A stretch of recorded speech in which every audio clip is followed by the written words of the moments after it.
ಈತನ ಹೆಸರು ಕರಿತಂಡನ್. ಕ್ರಿಸ್ತಶಕ 1750ರಲ್ಲಿ ಕೇರಳ ರಾಜ್ಯದ ವಯನಾಡಿನ ಜಿಲ್ಲೆಯ ಒಂದು ಕಾಡಿನಲ್ಲಿ ವಾಸಿಸುತ್ತಿದ್ದ ಪಣಿ ಎಂಬ ಸಣ್ಣ ಬುಡಕಟ್ಟು. ಕರಿತಂಡನ್ ಈ ಬುಡಕಟ್ಟಿನ ಮುಖ್ಯಸ್ಥನಾಗಿದ್ದ.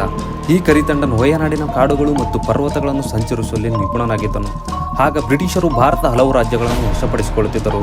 ಬ್ರಿಟಿಷರು ಅಡಿವಾರಂನಿಂದ ವಯನಾಡಿಗೆ ಮತ್ತು ಮೈಸೂರಿನ ಕಡೆಗೆ ಪ್ರಯಾಣ ಬೆಳೆಸಲು ನಿರ್ಧರಿಸಿದರು. ಕಾಡಿನ ಮಧ್ಯೆ ಸಂಚರಿಸುವುದು ಬ್ರಿಟಿಷರಿಗೆ ಕಷ್ಟವಾಗುತ್ತಿತ್ತು. ಮಾರ್ಗ ತಿಳಿಯುತ್ತಿರಲಿಲ್ಲ. ಆಗ ಕರಿತಂಡನ್ನ ಸಹಾಯದಿಂದ ವಯನಾಡಿಗೆ ಪ್ರಯಾಣವನ್ನು ಬೆಳೆಸಿದರು. ಬ್ರಿಟಿಷರು ವಯನಾಡು ತಲುಪಿದ ನಂತರ ಎಲ್ಲಾ ಸಾಧನೆಯು ಅವರದ್ದೇ ಎಂದು ಸಾಬೀತುಪಡಿಸುವ ಸಲುವಾಗಿ ಕರಿತಂಡನನ್ನು ಗುಂಡು ಹಾರಿಸಿ ಬಂಡೆಯ ಕೆಳಗೆ ತಳ್ಳುತ್ತಾರೆ. ಈ ಕರಿತಂಡನ್ ವಾಸಿಸುತ್ತಿದ್ದ ಕಾಡಿನ ಬಳಿ ಹಲವು ಸಂಚಾರ ಮಾರ್ಗಗಳಿವೆ. ಈ ಘಟನೆಯಾದ ಕೆಲವು ವರ್ಷಗಳ ಬಳಿಕ ಹಲವು ಅಪಘಾತಕಾರಿ ಮತ್ತು ವಿಚಿತ್ರಕಾರಿ ಘಟನೆಗಳು ನಡೆಯುತ್ತಿವೆ ಎಂದು ಜನಗಳು ಹೇಳುತ್ತಿದ್ದರು.